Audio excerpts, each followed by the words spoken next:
Hago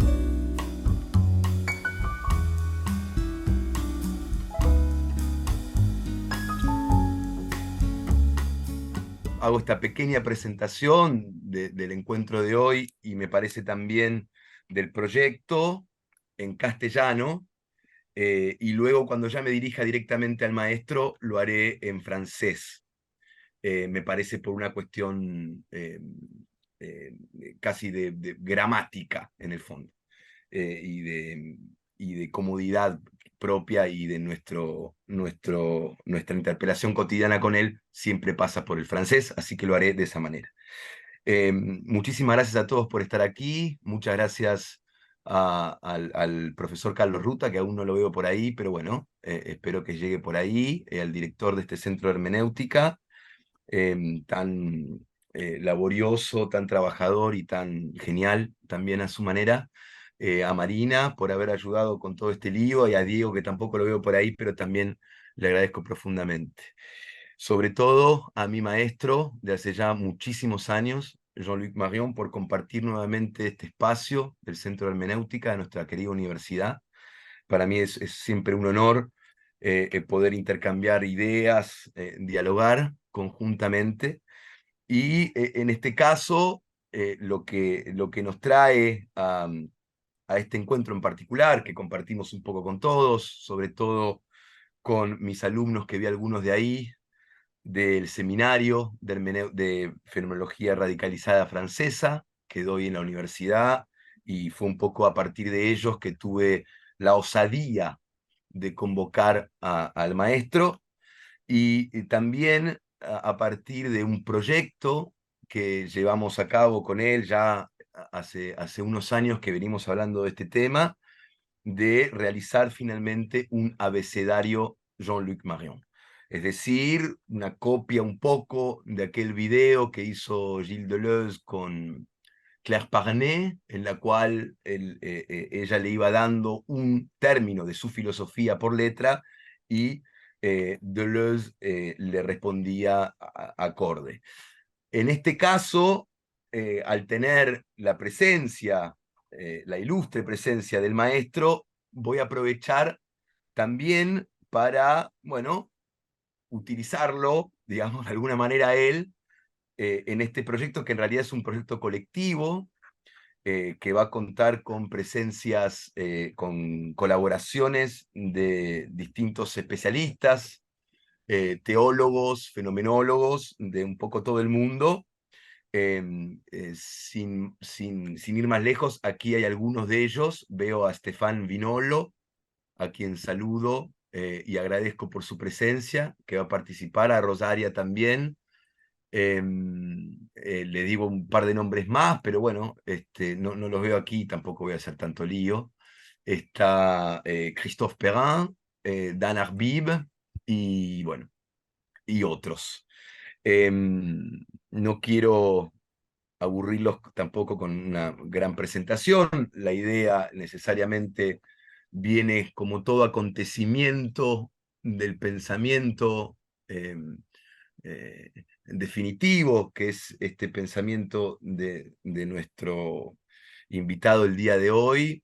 Requiere un lenguaje, requiere una gramática y creo que también y sobre todo requiere una colaboración, utilizar su pensamiento para reunirnos distintos marionianos, como nos decíamos nosotros cuando éramos alumnos, marionettes del mundo, para colaborar y forjar un trabajo conjunto a partir de este pensamiento y de un vocabulario que ya en la introducción el maestro me estuvo criticando duramente. Así que veremos cuántos de esos términos permanecen y cuántos no, pero bueno, eso ya lo hablaremos con Estefan, con Rosaria, con Dan, etc.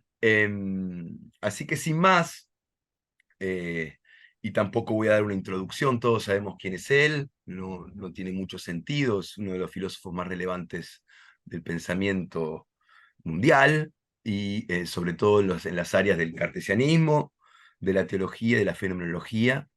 Vamos a intentar con este abecedario juntar estas tres ramas, y para eso hice un pequeño, un pequeño esbozo de aquello que hoy quería por ahí contar con su presencia y aprovechar para probar algunos de estos términos con él, a ver cuánto fruto nos dan y cuánto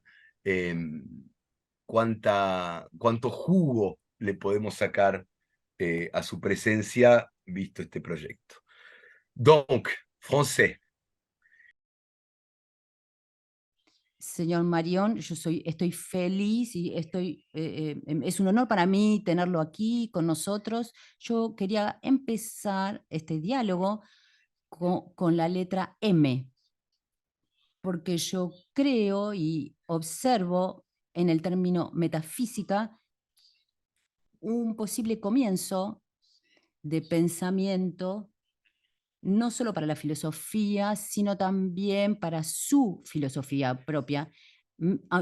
Aunque no sea la letra A, quizás es un buen comienzo para empezar a dialogar y a conversar. ¿Qué es la metafísica para el pensamiento de Jean-Luc Marion? El último libro que publica, La metafísica y el después, es la respuesta.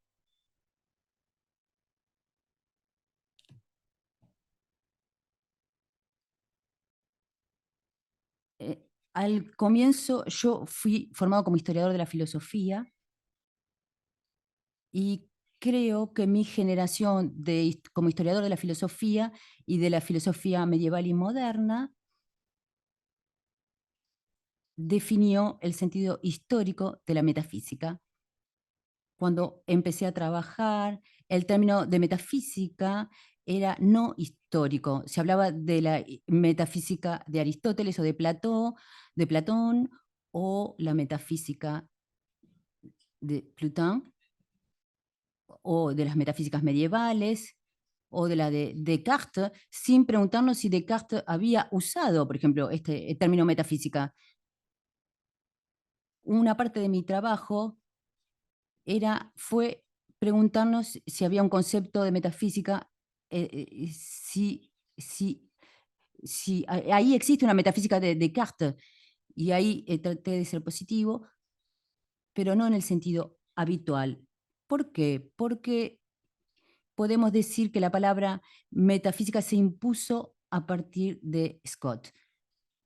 Escribió cuestiones metafísicas y ese término metafísica tenía un sentido muy preciso que se desarrolla en el siglo XVI y luego con Emix y luego con Kant y luego con la escolástica calvinista alemana, y sigue siendo hasta Hegel existiendo y se mantiene de manera negativa en Nietzsche, y el giro ocurre con Husserl.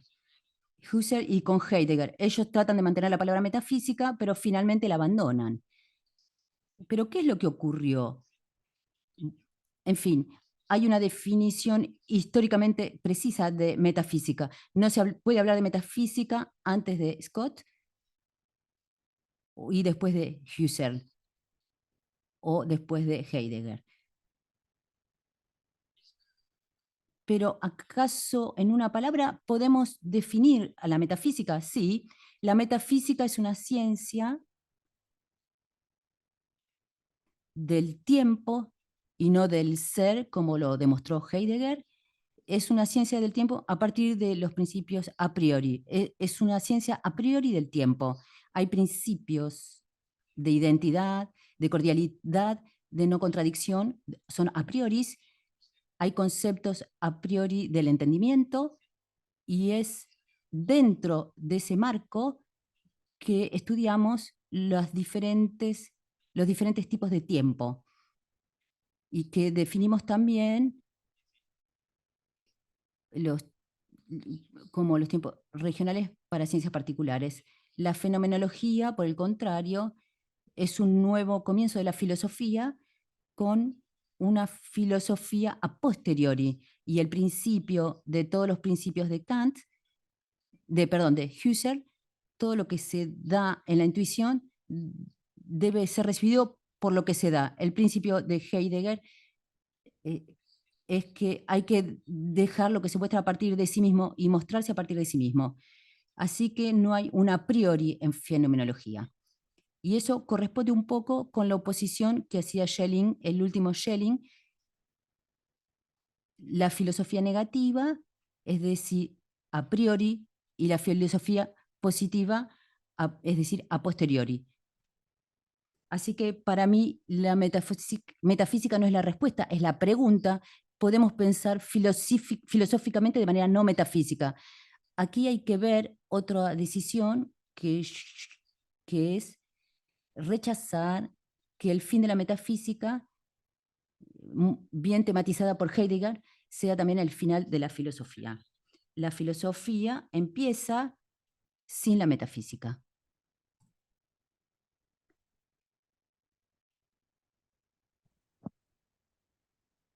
La metafísica no tiene derecho a existir, es decir, no tiene un derecho en sí. Y luego de este concepto de la metafísica en sí misma ya deja de ser el nombre propio de la filosofía. Entonces el problema es saber si existe una filosofía no metafísica. Mi respuesta es que sí, es la fenomenología.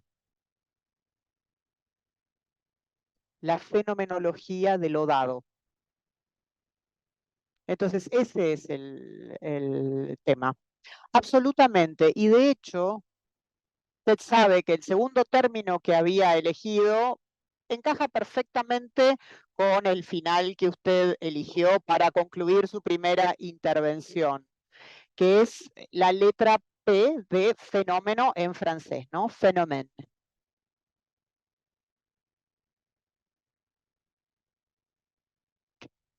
La palabra fenómeno es una palabra antigua, griega,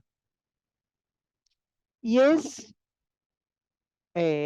un término en el cual se retoma el concepto de metafísica, pero con un sentido negativo, dado que el fenómeno es considerado como algo que es relevante en la imaginación y no es un objeto científico.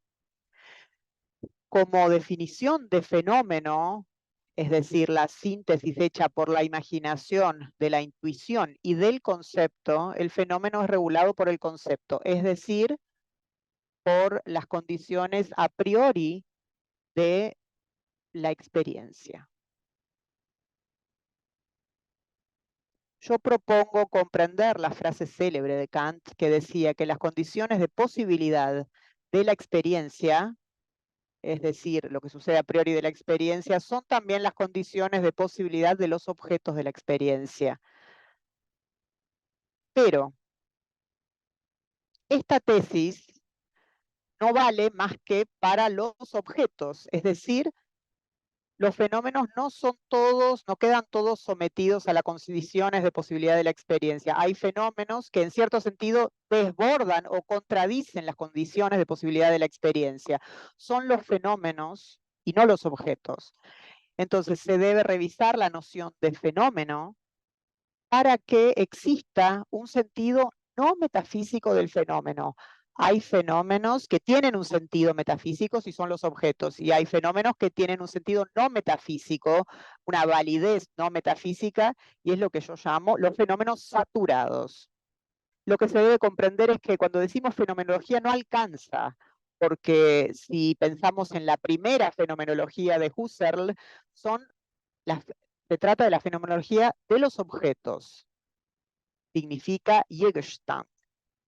Es decir, y se reconoce, Heidegger lo reconoce él mismo, hay fenómenos que no son Gegenstand y que son lo que yo llamo y que he intentado tematizar hablando de los fenómenos saturados. Son fenómenos donde la intuición con respecto al concepto hace que ya esto no quede sometido a las condiciones a priori.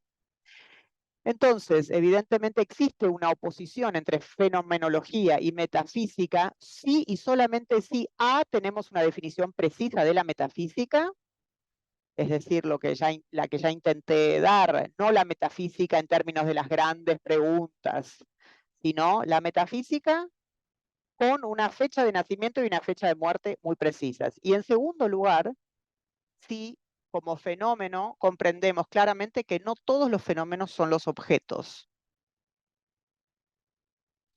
Entonces, la metafísica presupone una modificación de la definición de fenómeno y por ende de la fenomenología, que no siempre fue no metafísica. Husserl, al principio de su análisis de la filosofía cartesiana, indicaba que la fenomenología iba a retomar el programa de la metafísica, pero sin duda no fue así, por suerte. Del mismo modo, Heidegger intentó durante mucho tiempo de preservar la palabra metafísica. Era el interés de una de sus conferencias en la cual estaba el postfacio y el prefacio, y al final del prefacio ya no había más metafísica. Absolutamente. Y yo pensaba, mientras usted hablaba, que existen términos, de hecho términos fundamentales, que han cumplido un rol esencial en su carrera filosófica y en el desarrollo de su pensamiento, una discusión de principios que a usted lo ubicó a la cabeza de del pensamiento de esa época y que tenía que ver con un principio para redefinir la fenomenología como reducción. Y entonces pensaba, ¿por qué, dado que estamos todavía con la fenomenología, por qué no hablar o bien, por qué no conversar sobre la letra R utilizando la palabra reducción?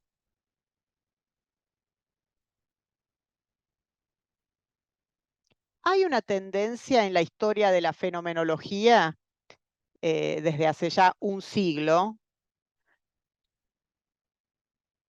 que indica que ya no hay necesidad de hacer reducción. Ricoeur dijo esto, y también mi amigo Claude Romanov también lo dijo. Benoit también lo dijo. Entonces, ¿por qué ya no es necesaria la reducción? Existen dos objeciones a la reducción. La primera es que la reducción siempre es como un recomenzar. La reducción es siempre una operación que debe retomarse una y otra vez sin cesar. Entonces se preguntan por qué. Y en segundo lugar, se ha dicho que la reducción supone que hay un sujeto que hace esa reducción, un ego trascendental, pero se debe tener un principio operador de esa reducción. Entonces este segundo argumento, de hecho, es muy débil, porque, y sin embargo ha sido fomentado por gente muy considerable. ¿Pero por qué no es bueno? Porque en una reducción lo que hacemos es reducir la fenomenalidad a aquello que eso que es dado y visible. O sea, lo reducimos a lo dado y a lo visible. Existen muchísimas cosas, están los siendos, está el rostro de los otros, etc. Pero aquel que hace la reducción, él también está sometido a esto, lo que quiere decir que lo trascendental en Kant no es el juego de la ciencia, que no es el juego de actitud natural. Entonces, al hacer la reducción, o incluso la reducción trascendental, antes de la reducción no hay juego trascendental. En Heidegger, el Dasein antes de la angustia, antes de la reducción ontológica, digamos, no hay un Dasein auténtico. Se trata de un Dasein que no existe sin esa angustia, es decir, es a través de la angustia y la reducción de esos siendos a esa nada, ahí el Dasein se transforma. Y por ende, el Dasein es modificado por la reducción. Por otra parte, yo no considero que aquello que es dado sea el rostro visible de los otros, ni la representación, ni el conocimiento del individuo como objeto, ni tampoco como siendo o como estando. Cuando yo hago esta operación, el yo cambia de condición y se transforma en el responsable, en lo otro, etcétera, en el autrui. Entonces, la reducción no presupone este juego trascendental. La reducción hace esto y hace el Dasein y el Eigentlich Dasein, y además hace que los responsables se pongan en esta posición. Entonces, la reducción llega a lo dado, más allá del objeto, más allá del siendo, llega a lo dado. ¿Y cuál es la consecuencia? Es que el juego se transforma en lo dado. Es decir, que eso también es producido por la reducción. Ese sujeto también es producido por la reducción. Yo ya repetí muchísimas veces que más reducción, más juego trascendental. Y eso es falso, porque obviamente no se podía decir de esta forma porque era un poco ridículo decir que si hay más reducción, hay más donación. No es así. Ese es el primer argumento. El segundo argumento que indica que la reducción es siempre algo no logrado. Esto por supuesto que lo es algo que no logrado, porque los fenómenos requieren de reducciones cada vez más radicales. Además, un fenómeno de lo dado con respecto al cual estoy en lo dado con lo que, por ejemplo, lo que se escribe, la romántica de amor, si se quiere, ahí queda bien claro que hay un sujeto que está hecho por lo dado, por aquella que lo ama o por aquella que él ama. Pero puede haber también una relación intersubjetiva que puede no ser la romántica, sino la ética. Y además puede haber un caso como en la teología del Nuevo Testamento, cuando Cristo habla, es algo dado, es un siendo dado, y ahí es donde entra la conversión y que esto presupone una actitud profundamente religiosa. Entonces, en ese momento existe y surge un nuevo tipo de reducción y un nuevo tipo de respuesta. Entonces, cuando hablamos de pintura, por ejemplo, queda muy claro que el pintor hace una reducción al pintar, pero son reducciones del orden de lo estético. Por supuesto, no vamos a aplicar una regla de reducción que sea tan particular. La reducción siempre es algo que se rehace según lo dado. Entonces, por supuesto, es algo que se rehace una y otra vez. Y es por eso que la reducción siempre presupone una hermenéutica. Esto lo habíamos dicho al principio, que si había algo dado, no había hermenéutica. Esto se ha dicho. Pero esto es muy ingenuo, porque es precisamente por lo dado que es obtenido a través de una reducción que es algo que tenemos que interpretar. Lo dado siempre es el resultado de una interpretación. Lo dado no es como un sans data de Locke, no es dado inmediatamente. Lo dado es algo que se produce de forma mediata, no inmediata. Entonces es algo mediato y es recibido por una respuesta a la reducción y por ende es el resultado de una interpretación, porque yo puedo no verlo dado. Puedo no verlo, debo interpretar lo dado de manera correcta. Entonces, hay un proceso sin fin. Y esto quiere decir que la reducción es siempre a hacer o a continuar.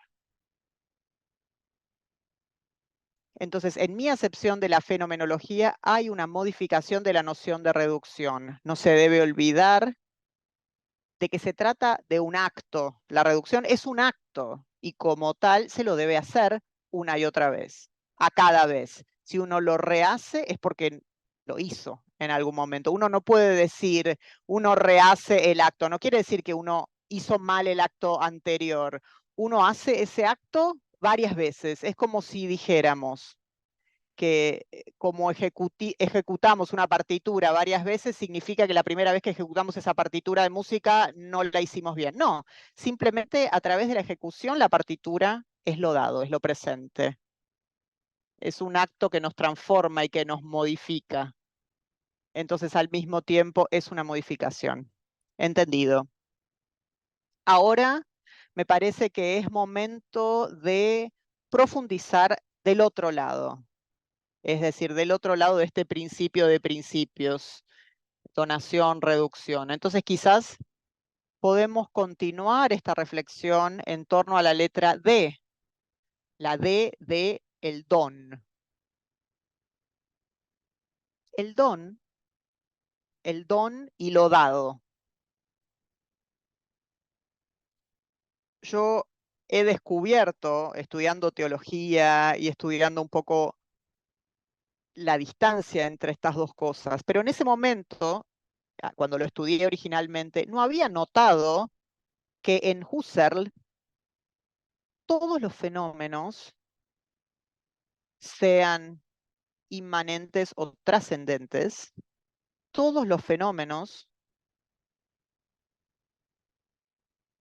son Gegenbenutz y además quedan sumisos a la Gegenbenheit, o sea, a la donación. Esto fue un descubrimiento que fue mostrado por Didier Franck en su libro Je record. Él hallaba una dificultad de esto en Husserl. Yo noté el desarrollo de la Gegenbenheit y este desarrollo intervenía en el texto mismo que comenzaba a hacer la teoría de la reducción, es decir, la idea de la fenomenología. Entonces me pregunté, ¿qué lazo había entre el don y la Gegenbenheit de Husserl?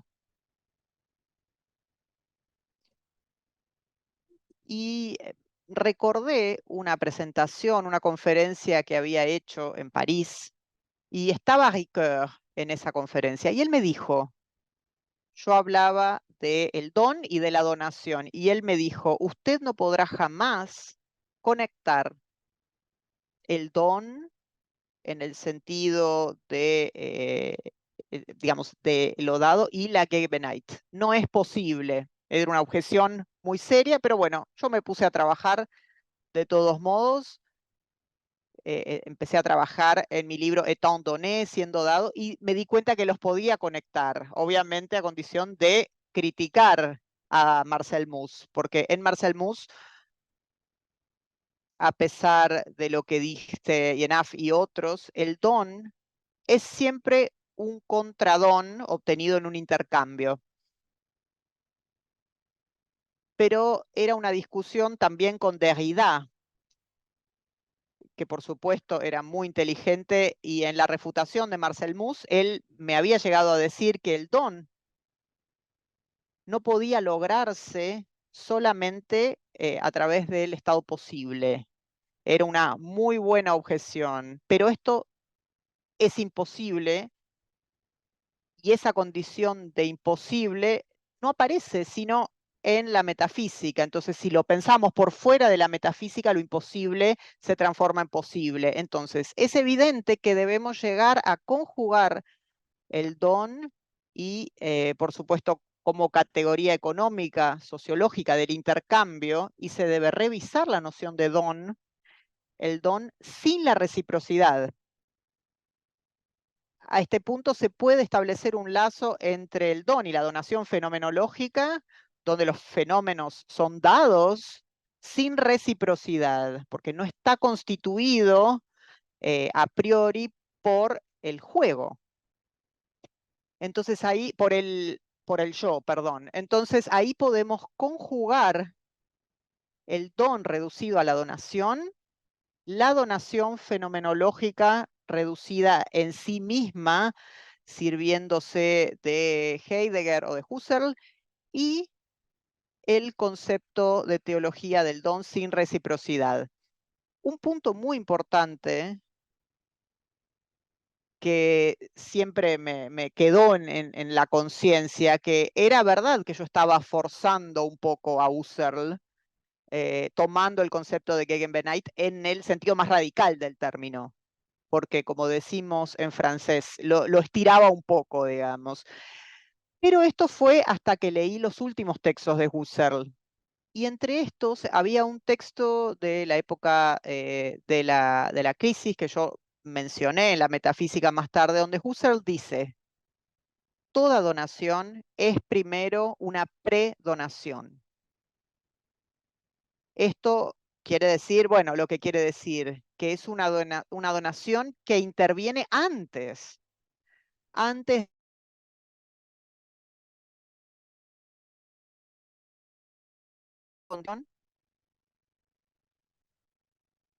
son conceptos que se debe refinar.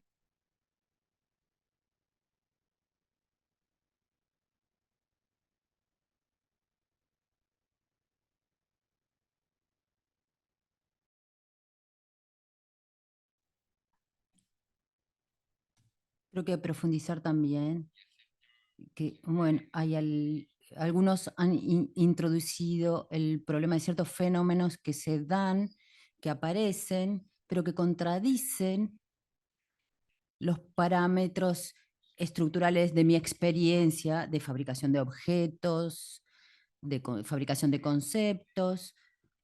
Es decir, que son fenómenos que saturan las condiciones de posibilidades de fabricación, entre paréntesis, de objetos y de conceptos. Entonces les propongo profundizar no solo esos conceptos de la saturación, sino también llegar al momento en que la saturación se torna un acontecimiento, ya que la E de événement en francés también es considerada. Entonces, le propongo pasar a la letra S de saturación. Bueno, esto es interesante también del fenómeno saturado, porque yo parto de conceptos no saturados, es decir, aquellos que son definidos por Kant, donde existe una adecuación, según la palabra de Kant,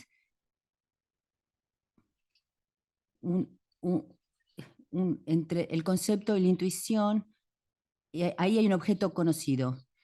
Así es que Husserl, de la sexta meditación, perdón, del párrafo 39, él habla del momento en que el concepto, la significación que tenemos antes de la intervención del fenómeno, que está confirmada totalmente por la intuición. Pero por suerte hay una tercera posibilidad que no es considerada, sí, por Kant, pero no por el primer Husserl, que es el exceso de intuición sobre el concepto. Es lo que yo llamo un fenómeno saturado, es decir, un fenómeno por el que no hay un concepto adecuado, o más bien hay varios conceptos que, por cierto, no son compatibles y que son necesarios para una hermenéutica de estos fenómenos. Ahora bien, Kant, que era genial, hay que decirlo, vio muy bien esto, pero en la tercera crítica él tiene esta fórmula admirable que es ¿qué es lo bello? Es lo que gusta de manera universal. Lo universal es el concepto, lo que gusta universalmente sin concepto. Es decir, que él vio bien que había fenómenos que no eran objetivables porque desbordaban a todo concepto. Y yo pensé entonces, yo vi que estos conceptos no objetivables no solo no son marginales, fue la primera reacción de los lectores, sí, es verdad, pero son solo casos extremos, sí, místicos, estéticos, etc. Y no, la vida común, la vida cotidiana está hecha de relaciones con fenómenos saturados. La intersubjetividad está hecha de fenómenos saturados. Toda experiencia artística también son fenómenos saturados, etc. Por lo tanto, los fenómenos teológicos, si es que existen, son fenómenos saturados. Entre estos fenómenos saturados, yo, según las 4 rúbricas de los conceptos a priori de Kant, yo había tomado y distinguido el ídolo, que es un fenómeno saturado según la calidad, la carne, que es un fenómeno saturado, porque nunca está en relación con otro vivo, y el ícono, es decir, el rostro del otro, que no está sometido a las condiciones de posibilidad o a las condiciones de la modalidad, porque se impone a mí y yo lo constituyo su mirada como posible y necesaria o como algo existente. Y también hay uno que también retuve particularmente, y esto lo debo gracias a discusiones con Romanó y con Derrida, y es el hecho del acontecimiento, porque el acontecimiento es un dar puro. La definición del acontecimiento es que interviene sin un concepto previo. Porque si hay un concepto previo, ya no se trata de un acontecimiento, sino de una previsión. Y no hay previsión porque no hay una cantidad medible. Es imprevisible y además es inmenso. Inmensus, no medible. Por lo tanto, nunca es realmente explicable, no hay una definición, metafísicamente no tiene sentido. Por supuesto que encontramos una explicación a un acontecimiento, pero son explicaciones que vienen a posteriori, después, no antes. Es decir, que no hay una causa. Yo estaba contento de haber encontrado esta fórmula. Las causas de un acontecimiento son los efectos de este acontecimiento. Y por esta razón, los historiadores vienen siempre después. Si el pájaro de Minerva piensa en su vuelo después. Así que fundamentalmente los grandes acontecimientos no tienen causa, ya sea que se trate del acontecimiento de un encuentro amoroso, ahí no hay causa, o para una guerra mundial no tiene sentido decir que hay una causa, siempre hay demasiadas causas. Así que el acontecimiento es lo dado puro, y podemos demostrar lo que yo intenté hacer, y que hay otros tipos de fenómenos saturados y que todos están marcados por lo acontecimental. No se trata de comprender por un concepto previo, no se lo puede prever, pero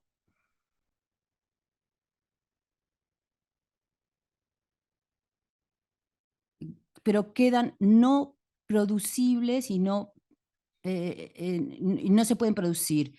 Lo contrario del acontecimiento es el objeto técnico. ¿Sí? Es la lata de Coca-Cola.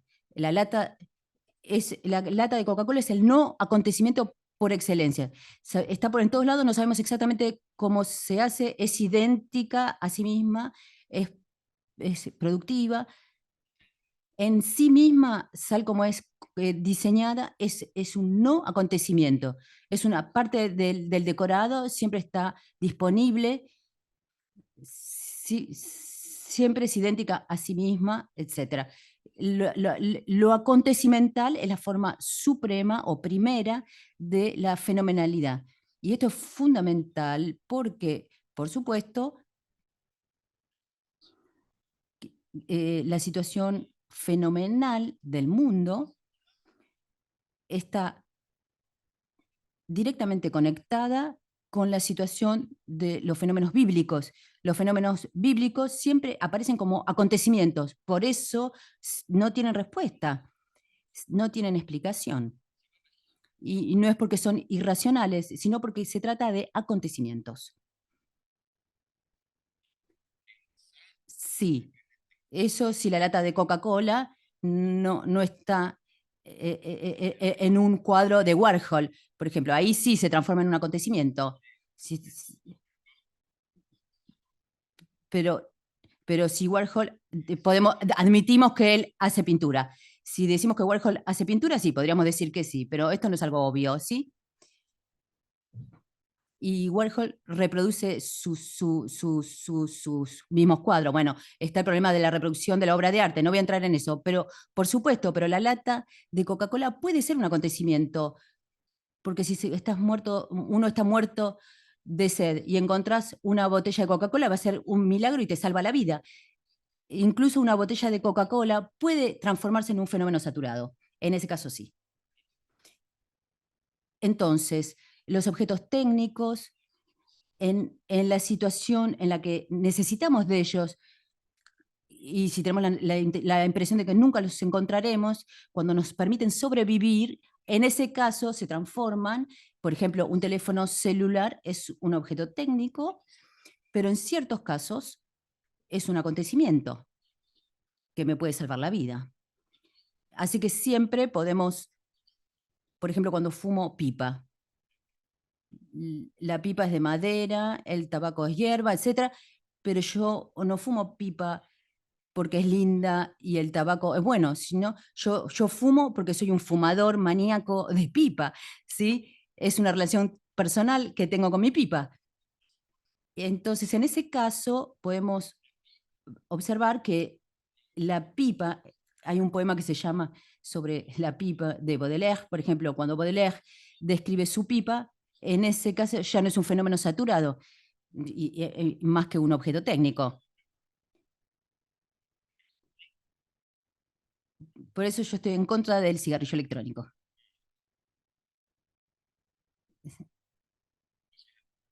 Porque el humo jamás puede transformarse en un acontecimiento. Se complica, porque en ese momento, para fumar correctamente, necesitamos a Baudelaire, por ejemplo. Los verdaderos fumadores leen a Baudelaire. Si ustedes fuman sin leer a Baudelaire, en realidad no fuman.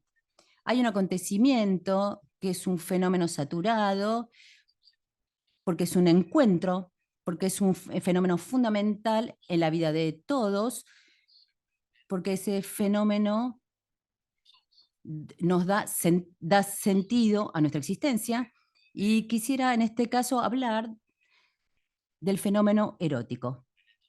Es decir, que pasamos a la letra E de erótico, del amor.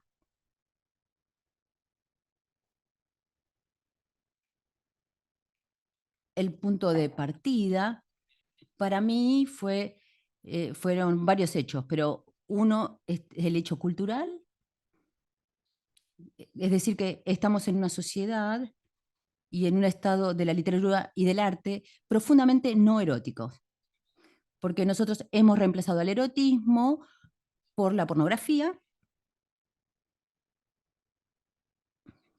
y por las pantallas. Así que es el grado cero del erotismo. Y por otro lado, la filosofía moderna, desde Descartes, ha sido particularmente débil sobre el tema del erotismo y de la intersubjetividad en general, ¿no? Hay que entender que la intersubjetividad del erotismo solo aparece en la producción filosófica en el siglo XX. ¿De acuerdo? Hasta el siglo XII fue fundamental, hasta Dante fue fundamental el erotismo. Por eso a mí me interesó un poco Dante. Hasta ese momento lo erótico y lo filosófico, ¿sí?, van de la mano. Y la poesía también, por supuesto. Y el periodo moderno es un periodo de deserotización. El proceso de deserotización es el siglo XVIII, que es el siglo perfectamente no erótico. Y ya Nietzsche decía esto. Él es muy bueno en esto. Entonces, la ausencia de lo erótico es mi punto de partida. ¿Por qué? Porque el erotismo es considerado a partir del intercambio. Espontáneamente, el fenómeno erótico para nosotros, y por eso justamente es un problema, se basa en la reciprocidad. Ahora bien, como lo dado, el fenómeno erótico empieza cuando reducimos la reciprocidad, cuando no esperamos ser amados para amar. La definición del amante del ego amans es que él ama sin ser amado. Y allí reside su fuerza justamente, esa es su diferencia. Él pone amor, verdadero o falso, durable o no, eso es otro problema, pero él pone una situación erótica allí donde no hay. Por eso seduce justamente, porque de golpe una mujer puede tener la sensación de ser amada. Y esto le produce un efecto particular. Y esta situación de no reciprocidad es el comienzo del fenómeno erótico. A partir de ahí podemos desarrollar la lógica del fenómeno erótico. Pero también obtenemos muchas cosas. Es decir, la relación erótica no necesariamente es sexualizada. Y a veces es mucho más erótica porque no está sexualizada. Y en toda la literatura cortés de la Edad Media, y la idea moderna de que no solo hay erotismo si hay sexualidad, esto es una regresión a la barbarie y a la incultura, que es algo desastroso, es algo, sí, es algo realmente muy malo. Y hay muchas otras cosas también que entran en juego aquí en esta temática, sobre todo que la oposición entre Eros y Ágape es una invención moderna que, que data de un pastor luteriano sueco de 1930-1940, Nygren, que no tiene ningún soporte bíblico ni teológico, y allí Dios se define como Eros. Es lo que dicen los padres de la iglesia y es lo que dicen los últimos tres papas también, por cierto. Juan Pablo II, perdón, Ratzinger también en su encíclica, y también esto es repetido por Francisco en Amoris Laetitia. La oposición Eros y Ágape es inoperante simplemente. Cualquiera que haya practicado el Eros tiene Eros sí en Ágape, y el Ágape también es erótico. Y esto tiene muchas consecuencias en la redefinición del erótico. No hay que partir como hace la opinión pública, ¿sí? Partir de la diferencia sexual o de la no diferencia sexual, ¿sí? Si no, ahí perdemos todo. Sí, totalmente. Hay algo que ocurre también en otro fenómeno saturado del cual usted habló poco, y del que se habla mucho en el seminario justamente que estamos haciendo aquí en la universidad, y es justamente la estética. Entonces le propongo hablar de la letra B como belleza.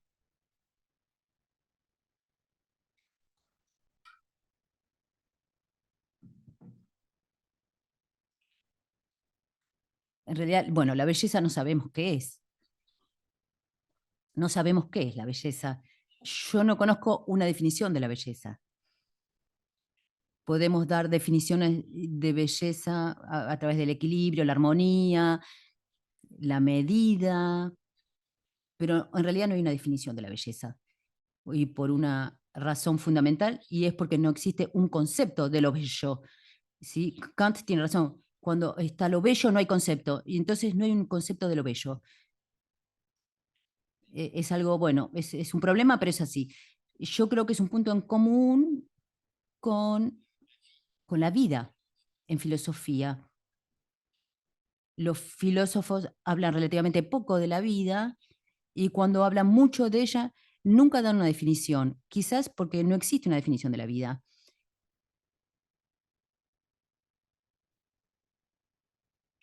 Entonces, la belleza, yo escribí bastante sobre pintura, también bastante sobre poesía, incluso estoy escribiendo sobre la música, porque los músicos contemporáneos me dijeron que el fenómeno saturado permitía comprender algunos desarrollos de la música contemporánea, el sonido saturado, la música electrónica, etc. Entonces traté de escribir sobre este tema y es bastante difícil.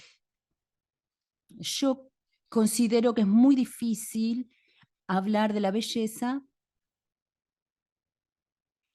por ejemplo, incluso la belleza de aquel o aquella que amamos, es muy difícil de definir. Yo creo que muchos hombres han tenido la experiencia de cruzar a una mujer muy, muy bella, admirablemente bella, y uno puede pasar mucho tiempo mirándola para seducir, y ella abre la boca y el sonido de su voz es desastrosa y ella es idiota y desaparece. Ella desaparece. Y puede existir lo inverso también. Una mujer que no parece fantástica cuando uno la ve, pero cuando habla es maravilloso. Entonces, incluso en un fenómeno erótico, el problema de la belleza es algo muy... Yo creo que, en fin, que la belleza es un nombre que tiene que ver con el fenómeno saturado. Y por cierto, por eso podemos hablar de la belleza, de la belleza de las cosas inanimadas, podemos hablar de la belleza de Dios e incluso de la fealdad, porque la fealdad también puede ser bella. Por eso existe el problema clásico de si hay belleza de la obra de arte del mal, no solo de lo feo, sino del mal. Es una cuestión que se suele abordar y yo no tengo respuesta para esto. Pero podemos admitir una definición no estética de la belleza en el sentido en que, por ejemplo, las mujeres se operan, por ejemplo, para aumentar su belleza y sus resultados son horribles, pero hay que dejar de tomar a la belleza, de pensar que sabemos lo que es la belleza o pensar que existen cánones de la belleza. Si tenemos cánones de la belleza, lo reducimos a un problema matemático, como hacían los griegos, ¿no? La belleza es decisiva porque no tiene concepto.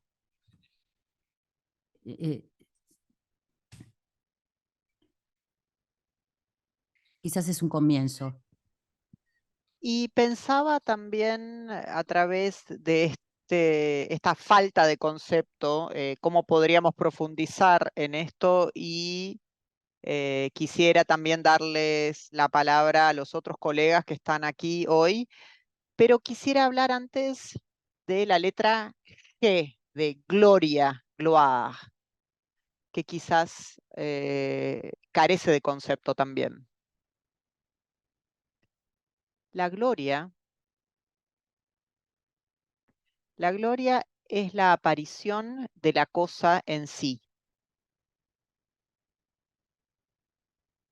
El fenómeno que no es nunca el fenómeno en sí, sino que el fenómeno está sometido a nuestra experiencia, pero la cosa en sí no. Por ende, Heidegger ha buscado mucho en este sentido y, sin embargo, existe una gloria de las cosas o de los individuos cuando aparecen como tales. La gloria aparece a partir de sí misma, cuando la cosa aparece como sí misma, viene hacia mí, no soy yo quien va hacia ella. Por ende, la gloria es una de las determinaciones eróticas y quizás es el verdadero nombre del disfrute sexual. Y la gloria también es la característica de la presencia de Dios, es decir, una presencia sin condiciones, sin reservas y que se produce por su propia iniciativa. Entonces, cuando hablamos de gloria, estamos hablando del peso de la cosa en sí misma. Tenemos una fórmula en francés un poco vulgar que dice que hay personas que tienen una gran presencia y cuando llegan están ahí y están un poco, como que son un peso, tienen su peso al estar ahí, una presencia con peso. Cuando llega el líder máximo, todo se detiene y ahí está él, presente, el que aspira la presencia a su alrededor. Esa es la gloria. La gloria es el máximo de la presencia, es la presencia que viene de la cosa en sí misma. Y es por esto que Dios se manifiesta siempre en la gloria. Los reyes, los príncipes, los presidentes saben o piensan que tienen que tener gloria alrededor de ella, pero es una gloria prefabricada, entonces no es verdadera gloria. Por eso nos cuesta tanto respetar al poder político hoy, porque sabemos que la gloria de la política es una gloria construida. Justamente la naturaleza de la gloria en sí es que no está construida, es que tiene que ver con el autoritas del latín. Entiendo, y me hace pensar en nuestra reunión previa, antes de iniciar la reunión con todos, pensábamos en la palabra que empezaba con A. En francés es appel. Appel es como la llamada. ¿Es importante para la filosofía? Sí. Esto es un principio que se definió por Bernard y por Pascal. Y fue algo que yo comprendí una vez hablando con Jean-Louis Chrétien, esto de la llamada o el llamamiento.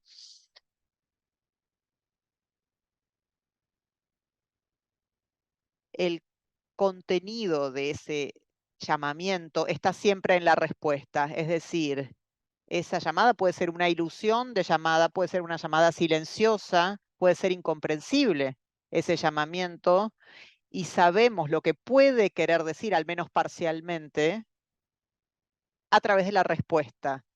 Es decir, la respuesta que puede articularse a nivel discursivo o semántico. Entonces, ¿por qué tiene un rol tan fundamental el llamamiento o la llamada? Porque esta llamada viene siempre primero. Existe una llamada cuando no estamos preparados para escucharla. Porque el problema de esa llamada es que yo no me doy cuenta que está sucediendo en el momento.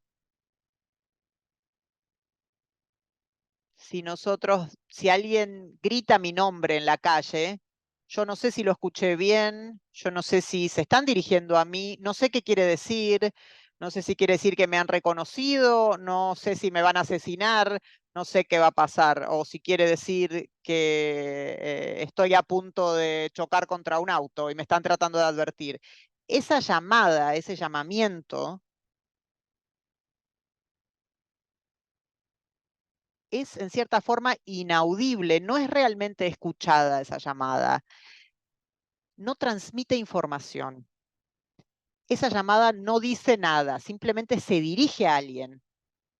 Y por supuesto, la llamada no es efectiva a menos que alguien responda a esa llamada. Entonces, el fenómeno en sentido estricto, el fenómeno saturado que no es previsible, como el fenómeno de la gloria, que es la aparición de la cosa en sí. Está presente porque está en el presente. Es como un poco, en francés tenemos el don y el regalo, ¿sí? La presencia es en el presente. No es estar aquí ahora, sino que estar dado, es ser dado. Entonces la llamada es una manera en que el fenómeno es dado.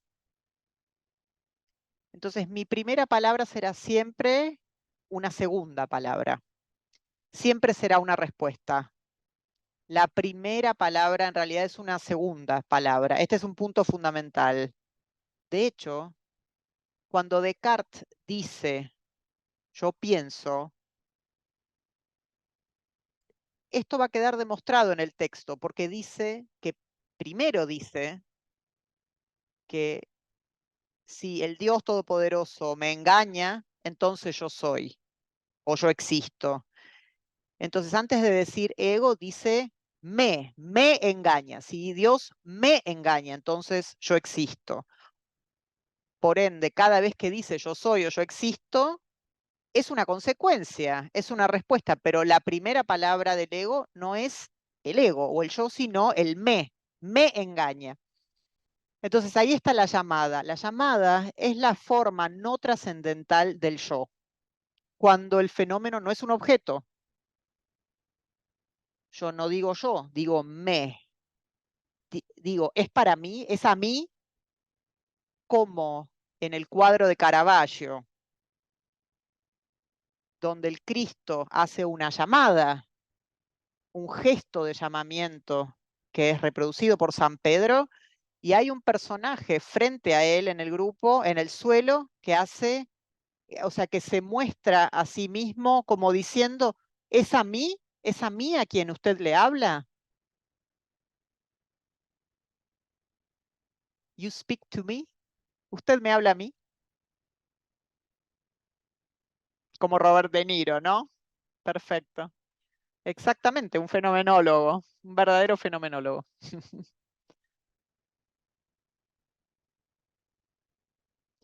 Hemos visto varios espíritus inquietos y es algo que también lo queremos dejar para el libro, no queremos revelarlo todo en la previa, digamos.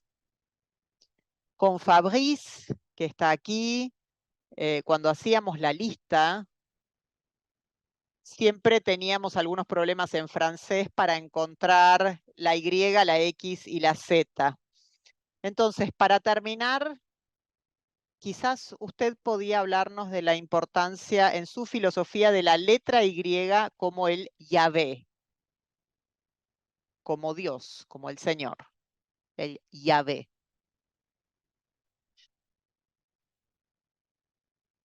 Aquel que tiene todos los nombres y que no tiene ninguno.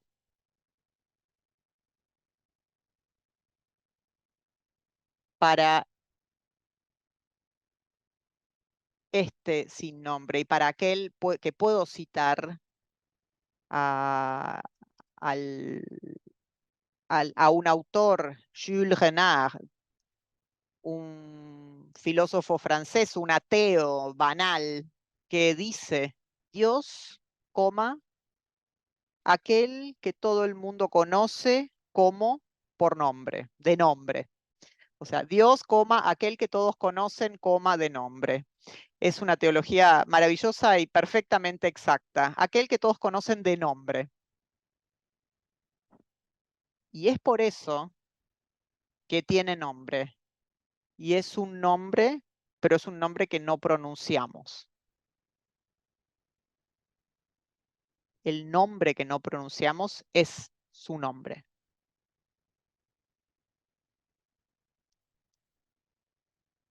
Gracias. Muchas gracias. Ahora sí, le doy la palabra al resto de los participantes que seguramente quieran hacerle preguntas sobre el vocabulario, sobre el abecedario. Tenemos 40 minutos para responder preguntas. Lo escuchamos. Los escuchamos. Adelante.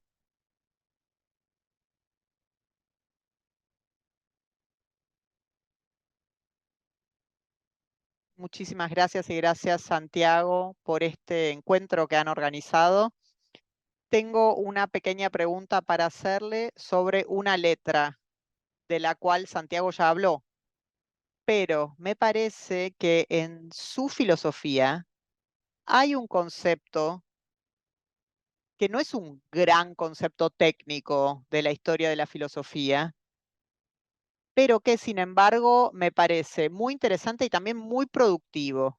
Y es el concepto que podríamos poner bajo la letra B de banalidad, con esta idea de que existe una suerte de pasaje constante entre los objetos y los fenómenos saturados.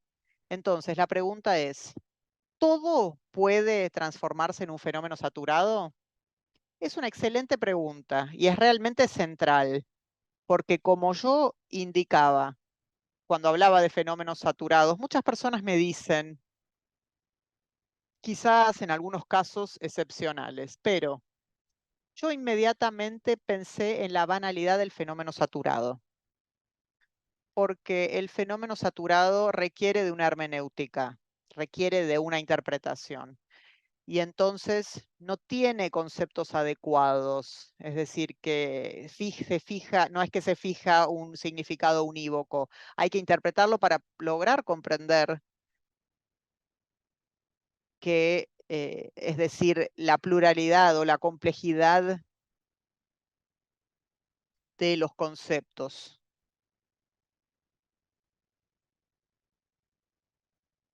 Entonces, podemos transformar la latita de Coca-Cola en fenómeno saturado. Si tomamos una lata de Coca-Cola milagrosamente en el medio del desierto, muriendo de sed.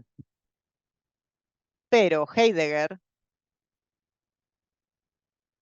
cuando decía que el fenómeno técnico aparece solamente cuando algo no funciona, ¿sí? Cuando no funciona, de repente nos interesamos en él, porque no tenemos el concepto, no tenemos un manual de instrucciones como cuando intentábamos arreglar la cámara de mi computadora, que yo realmente me tuve que meter en manuales y páginas para entender cuál era el botón que tenía que hacer para que mi cámara funcionara. Entonces, la computadora, que en general siempre funciona y que entonces es un objeto, de repente se transforma en un fenómeno saturado porque no funciona.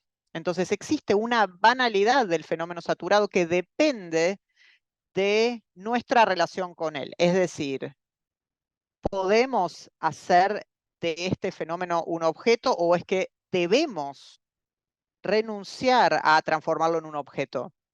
Podemos decir que nuestra vida verdadera sucede entre fenómenos saturados.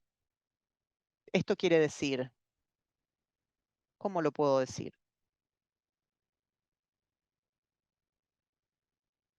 Aquellos que son bibliófilos, ¿sí?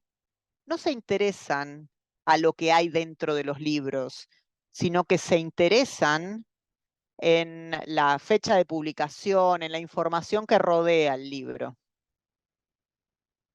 o lo que aparece en la página, en el título. Entonces, eso es hacer de un objeto un fenómeno saturado. Es errado, pero lo hacen al hacer eso.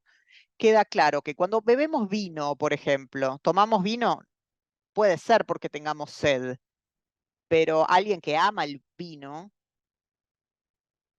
encuentra en el vino propiedades muy complejas y cuando hablan del vino utilizan palabras que no tienen sentido alguno porque dicen que tiene un gusto de frutas, que tiene un final, propiedades que son completamente metafóricas porque no hay concepto.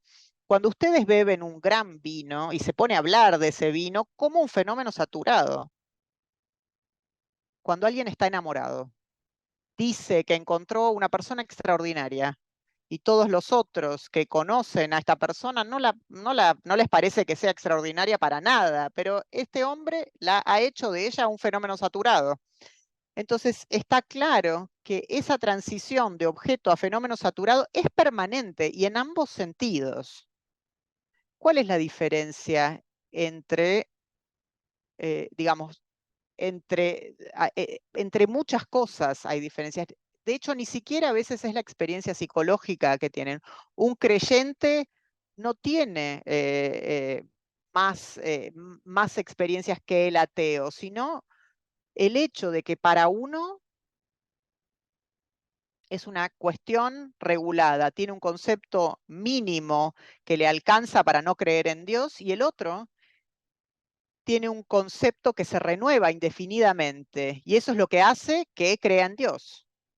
Entonces, todo se puede pasar, todo puede pasar de un fenómeno saturado a objeto y viceversa. La banalidad es eso. En francés llamábamos banal o un canto banal o un lugar banal. Es un lugar, un patio banal de hecho, era un lugar donde todos podían llevar sus animales. O un horno banal era donde todos podían ir a cocinar sus panes. O sea, banal en francés también tiene una acepción que tiene que ver que es para todo el mundo, que puede ser utilizado por todo el mundo. Entonces aquí se daba ese juego entre objeto y fenómeno saturado. Es una cuestión fundamental. Jaime. Gracias. Maestro, al principio, cuando hablabas de ícono, ídolo y la carne, no sé si entendí bien, mencionó que la carne nunca está en relación con otro. ¿Qué significa eso? Si entendí bien.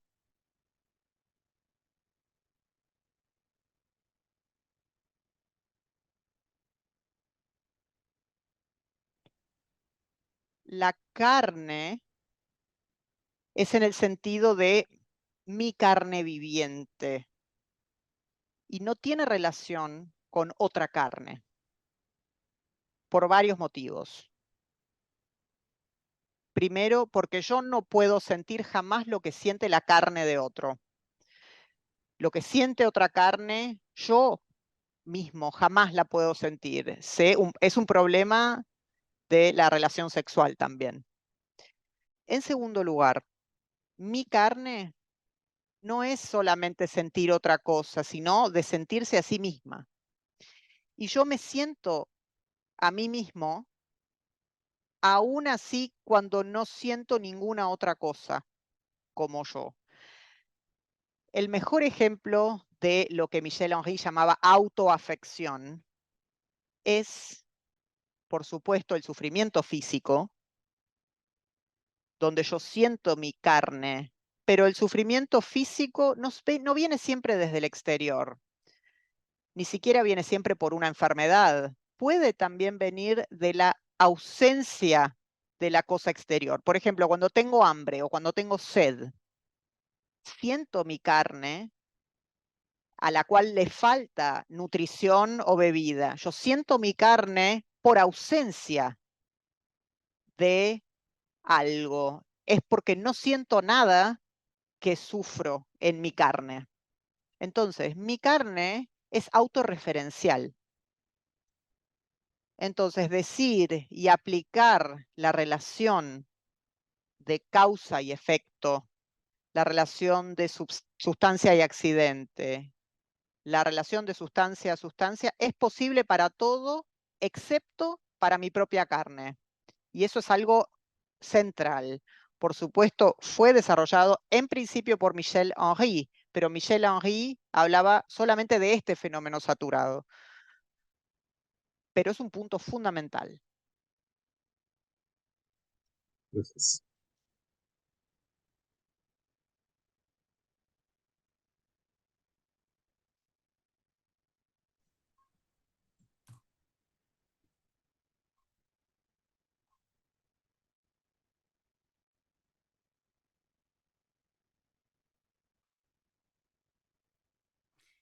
El silencio también podría ser un fenómeno saturado por las palabras. Paso al castellano a los alumnos de mi seminario que están acá, que son unos cuantos.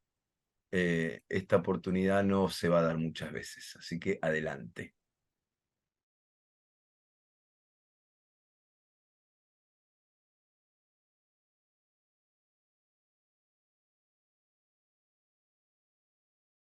Leo esto, hay una pregunta que está en el chat de René Aramayo y dice, la cuestión de la reducción por la cual yo llego al fenómeno, ¿es acaso una cuestión existencial?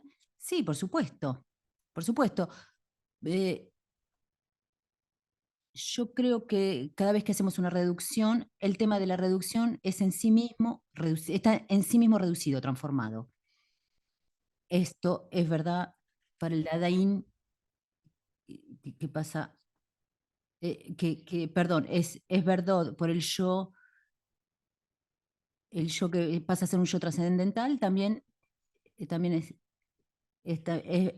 verdad en Michel Henry, donde yo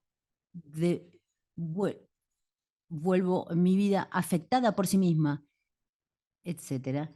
Entonces, si comprendemos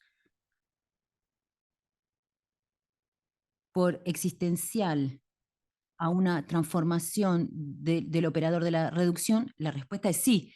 Es por cierto por lo que podemos decir que en teología cristiana la respuesta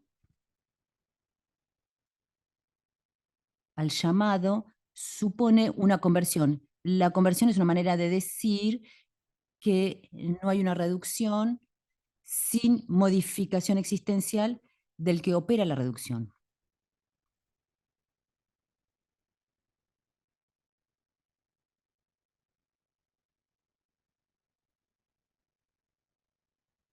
Hay una pregunta que es un poco tímida, creo, en el chat también.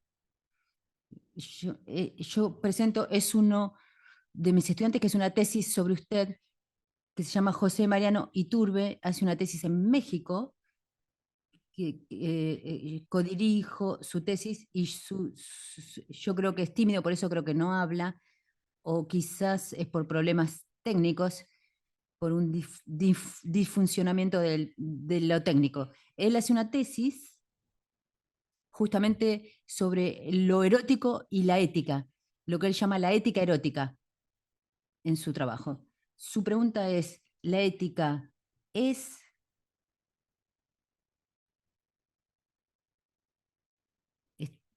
es superada por la erótica? Es una pregunta muy justa, sí, correcta. Fue objeto de muchas discusiones con Levinas, porque al comienzo, en Totalidad Infinita, la ética no es erótica. En la última parte, más allá del rostro, justamente no era algo erótico. Y yo le pregunté a Levinas si en el desarrollo de su pensamiento, porque la dificultad de la ética es que es universal, incluso en Levinas, la ética es universal, no es, no es yo soy responsable de todos los demás, de todos los otros, yo soy responsable del mal en general o del mal hecho por todos los demás, etc. Pero Levinas pasó de la responsabilidad que es universal y luego él dijo, yo soy elegido, ¿sí? Soy rehén del otro, pero la elección no particulariza la elección. Cuando tuvo que hacer, creo que bajo la influencia de Ricoeur, tuvo que distinguir entre el otro y el tercero.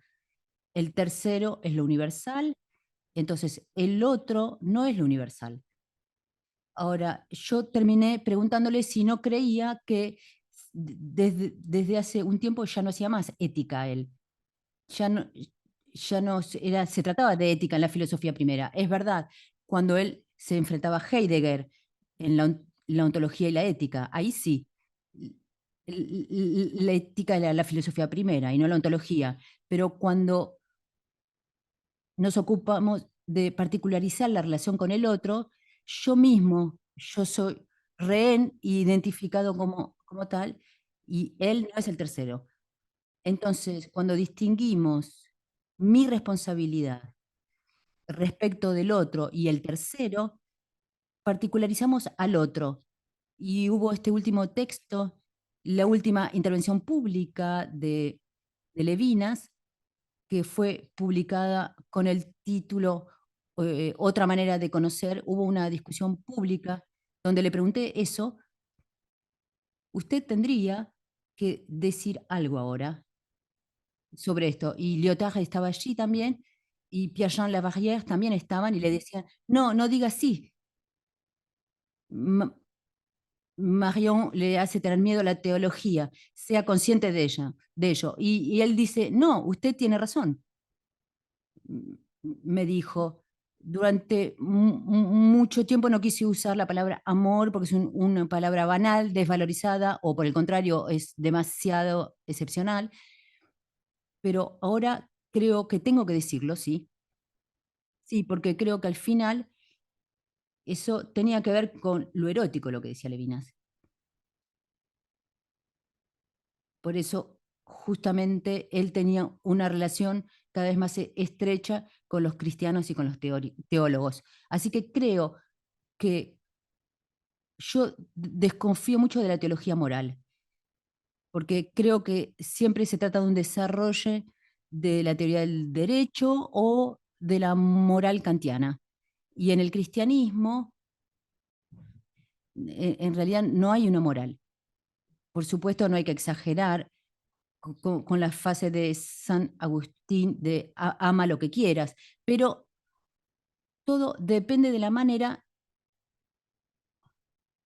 toda decisión y toda actitud moral debe ser juzgada no según la moral,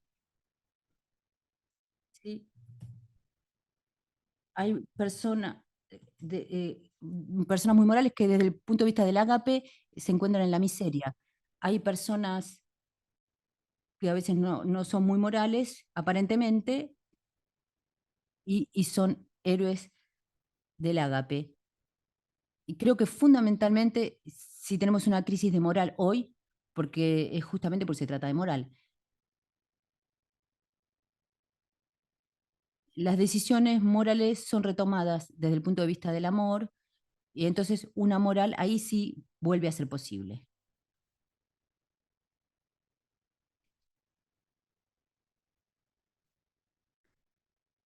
Y en este sentido, solo puedo decir cosas buenas sobre la enseñanza de José Bagoglio, de Jorge Bergoglio, sobre Francisco.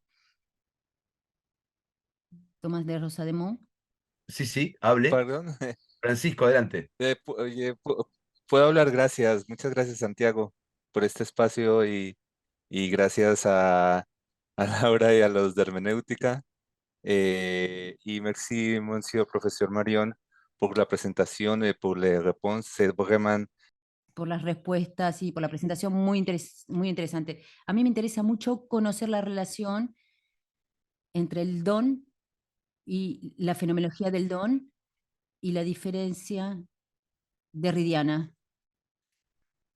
Para resumir un poco la cuestión, mi pregunta es si la diferencia puede tener que ver con la terminología filosófica, si la diferencia puede ser un fenómeno, puede transformarse en un fenómeno saturado. ¿De qué manera? Si en la diferencia existe una ausencia, la experiencia de una ausencia, y que yo quisiera saber cuál es su opinión y si está en diálogo con su filosofía. Muchas gracias. La diferencia, ¿cómo le escribe? ¿Con E, con A? Con A. Sí, la diferencia derridiana. Y en este caso también es un tema central, ¿sí? Yo hablé de esto con Derrida muchas veces y de alguna manera hemos debatido de una manera relativamente profunda en el diálogo que tuve con él en Villeneuve. No sé si en el 99, que fue publicado en inglés y en francés, sobre el don.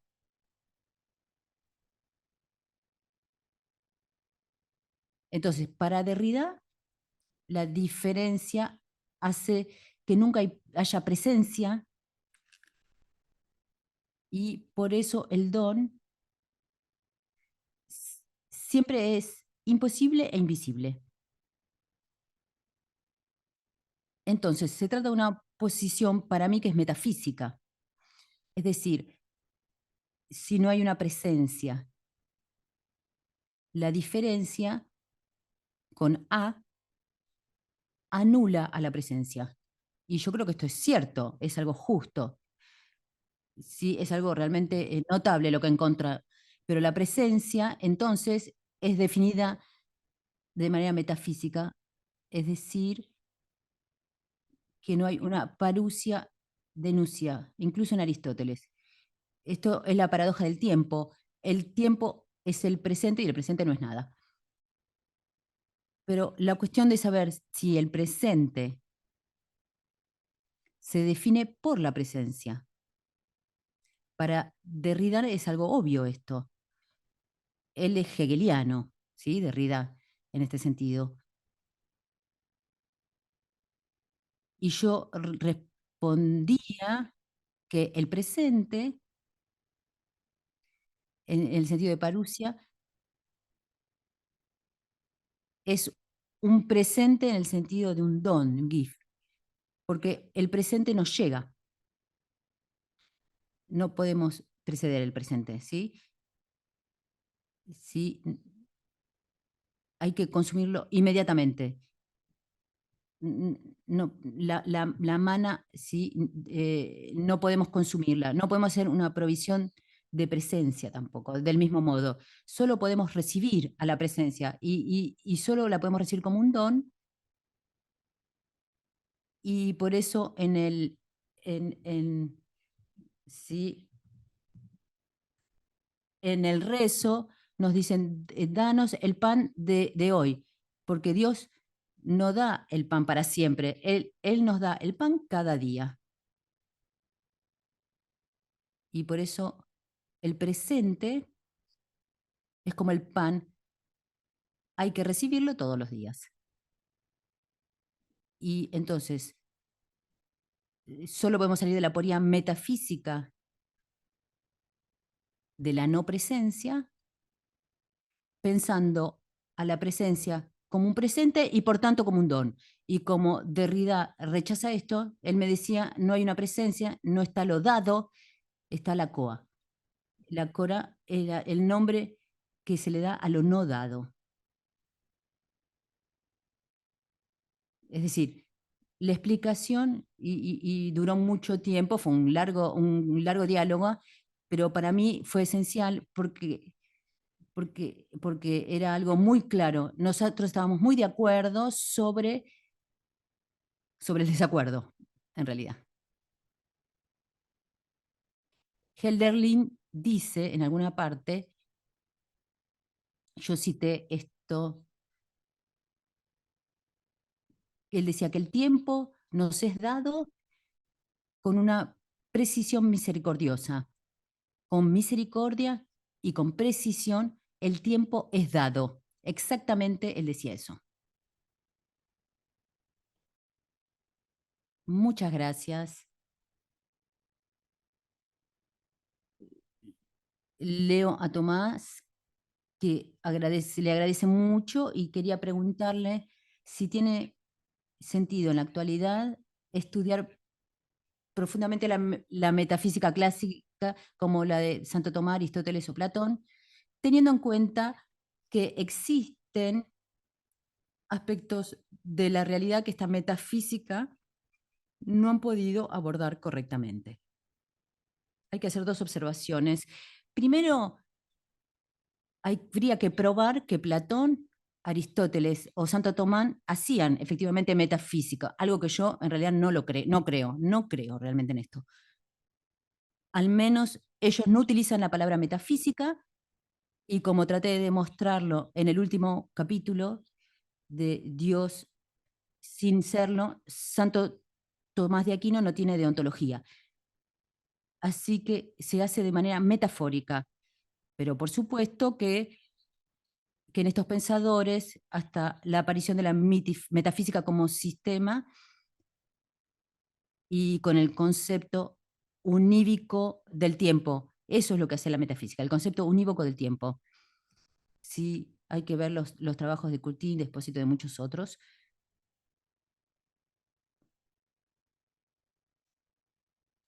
Entonces, los pensadores pre-metafísicos, en el sentido estricto del término, por supuesto que ofrecen posibilidades que la metafísica ha ignorado.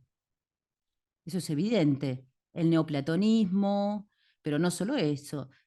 Los teólogos como Santo Agustín son continentes que se han comprendido mal, porque son leídos a través del sistema metafísico. Y yo pude verificar esto haciendo mi libro sobre Santo Agustín.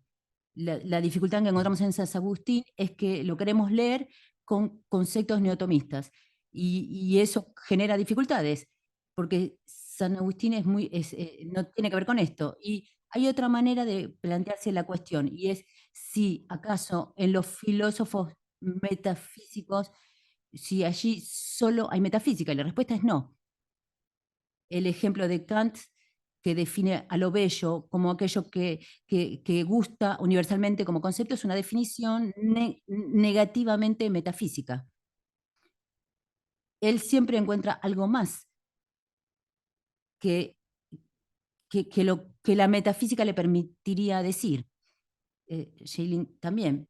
Yo no conozco sus fichas para hablar. Hegel a veces. Por supuesto que hay autores que no entienden nada y que ven todo de manera metafísica, como Schopenhauer, ¿sí? Feuerbach, o pequeños autores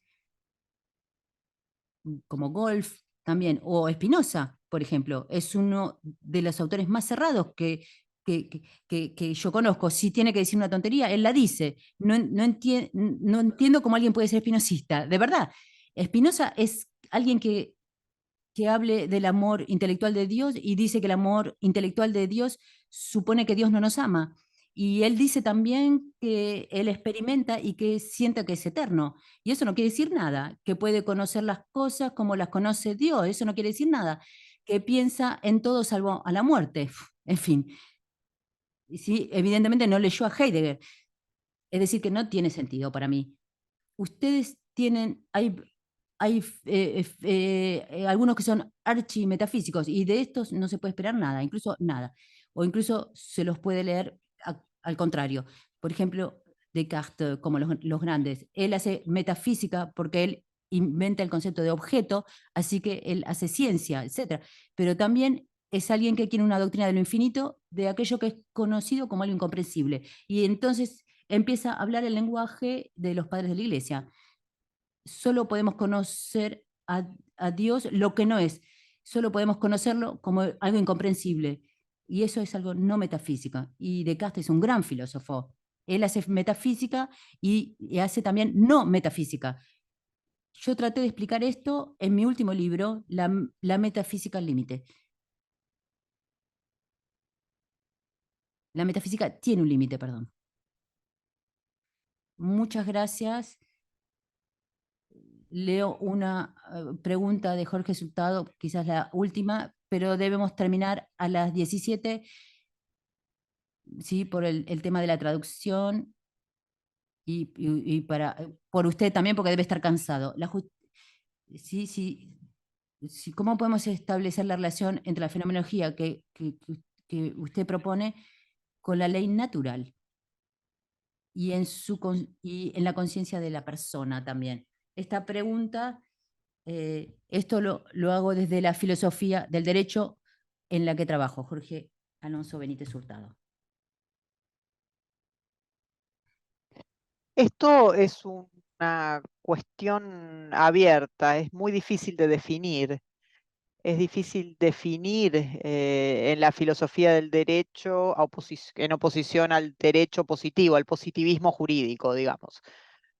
El debate contemporáneo tiene que ver con saber si el derecho se resume o se reduce al positivismo lógico.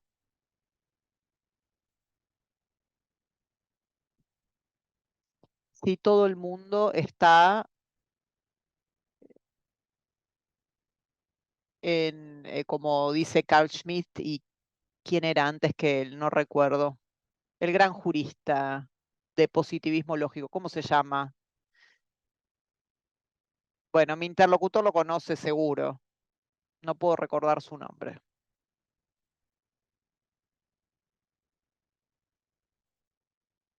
Sí, creo que es él.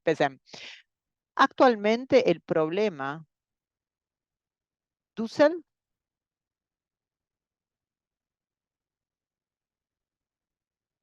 el problema del derecho natural es quizás un problema mal planteado. Aquello que reivindica este tipo de derecho no piensa que el derecho sea algo formal y que entonces el derecho se defina por sí mismo. Dicen que existen normas que no vienen del derecho. El derecho queda sometido a normas que no son en sí mismo legales o jurídicas. Pero este debate, siempre y cuando lo comprendo o lo conozco, porque yo no hice nunca filosofía del derecho, tengo amigos que sí, colegas.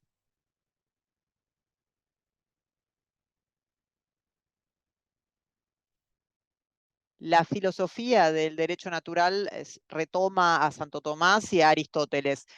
Entonces, la pregunta ¿es suficiente para tener una definición sólida de la ley natural? No es seguro. Esto no es algo seguro hoy en día.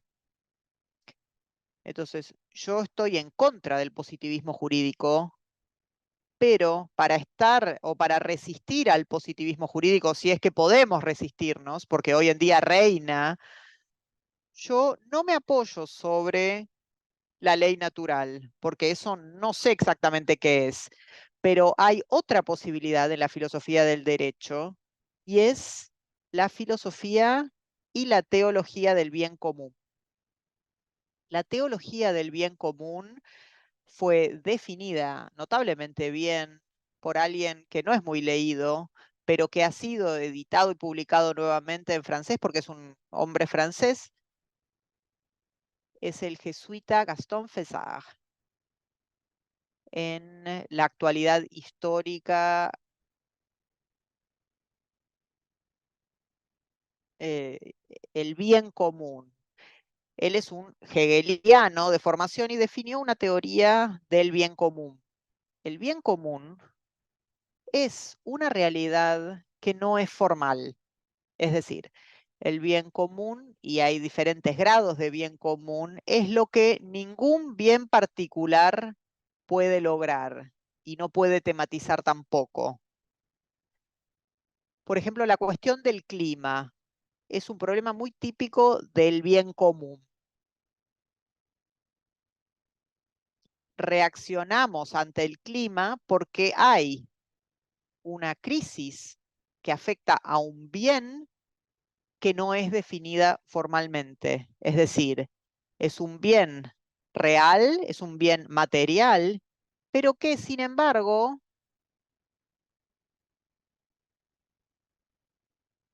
no está realmente controlado o dominado por ningún sistema jurídico. Entonces, el bien común en este sentido, y de hecho es aquí que el Papa Bergoglio dice cosas muy inteligentes al respecto, ahí dice que existe, con una buena doctrina del bien común, hay una forma de resistir al positivismo lógico. Eso es todo lo que puedo decir. Pero hay personas en Francia que trabajan con mucha seriedad sobre este tema. Es muy interesante. No son necesariamente de esta corriente, pero estudian este tema con mucha seriedad. Una última pregunta, ya que esta pregunta, bueno, fue respondida. Para mí es un honor realmente que usted esté respondiendo a todas estas preguntas y Michel Henry habló de la carne, pero él habla también de la cuestión comunitaria, de la política de la carne y pone énfasis en la carne de mi carne, en esta expresión bíblica. ¿Cuál es, según usted, la relación entre carne y comunidad?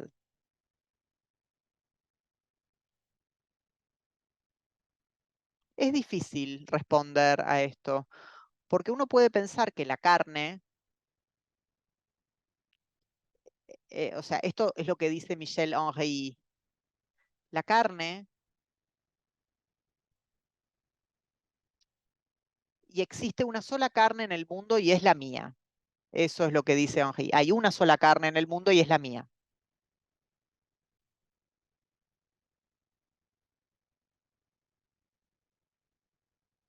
Yo nunca tengo acceso a la carne del otro, sino a través de conceptos, a través de lo que el otro me dice, a través de palabras. Pero las vivencias de la carne del otro no tengo acceso. Si yo tuviera acceso a la carne del otro, sería uno solo con esa otra persona. Entonces el otro es otro irreductible solamente porque su carne es inaccesible para mí. Esto es lo que es impuesto de esta manera. Por ejemplo, el hombre y la mujer hacen una sola carne a través de un hijo. La carne que hacen al estar unidos no es la mía ni es la del otro, es la carne de ese niño. Es justamente cuando decimos que el hombre y la mujer se unieron para hacer una sola carne, que es la carne de ese niño que han creado. ¿Podemos decir entonces que la carne es comunitaria? Sí, porque es lo incomunicable. La comunidad es posible solamente entre personas incomunicables. Si no, no es una comunidad, sino una mezcla. Entonces, la carne del mundo. Yo no sé qué quiere decir, creo que no quiere decir nada. Es un concepto que se ha dicho muchas veces, pero es un poco brutal quizás lo que digo, pero para mí la carne es aquello que no se puede comunicar. Entonces tiene una dimensión social, precisamente porque no se puede comunicar. Entonces, la carne es aquello que me queda del otro. Esto también es verdad en Levinas. Y es el motivo por el cual si yo quiero tener acceso a la carne del otro, tengo que matarlo. Y socialmente la carne del otro es sagrada, porque si no, lo tenemos que matar. Y es por eso que la carne tiene una dimensión social, porque no la compartimos. Y es el motivo por el cual el otro tiene derechos sobre mí, porque esa otra persona tiene una carne que es única como la mía. Y por ende hay una sociedad, porque hay una sociedad de carnes irreductibles. Es una paradoja, pero felizmente es una buena paradoja, en mi opinión. Muchas gracias. Sencillamente agradezco a todos, el Centro Hermenéutica, Carlos Ruta, Laura Carugati, Diego Sánchez, Marina Mayor, por supuesto al maestro, a todos mis alumnos que están aquí, a Rosaria, a Estefan que son venidos, a Fabrice que está también, que van a formar parte. Esto es el comienzo de algo. ¿No? C'est pas la fête de fin, c'est la fête du début. El début. C'est la fête del début. Que vamos a comenzar este proyecto con colegas y con la gracia del maestro aquí presente, que va a ser una publicación colectiva de este trabajo conjunto, en el cual, bueno, cada letra del abecedario tendrá un concepto concomitante. Y que bueno, luego invitamos a todos aquellos que quieran participar, que escriban y veremos si eso es posible o no. En todo caso, je suis très, très, très remerciant, querido maestro, encore au Centre d'Herméneutique y a todos ustedes por estar aquí. Un beso grande a todos, un abrazo y muchas gracias. Muchas gracias. Muchas Et la gracias, prochaine fois, profesor. Y la próxima vez voy a Buenos Aires. La próxima vez acá en Buenos Aires. Oui, très bien. Merci. merci beaucoup. Gracias. Chao, chao. Un beso grande a todos.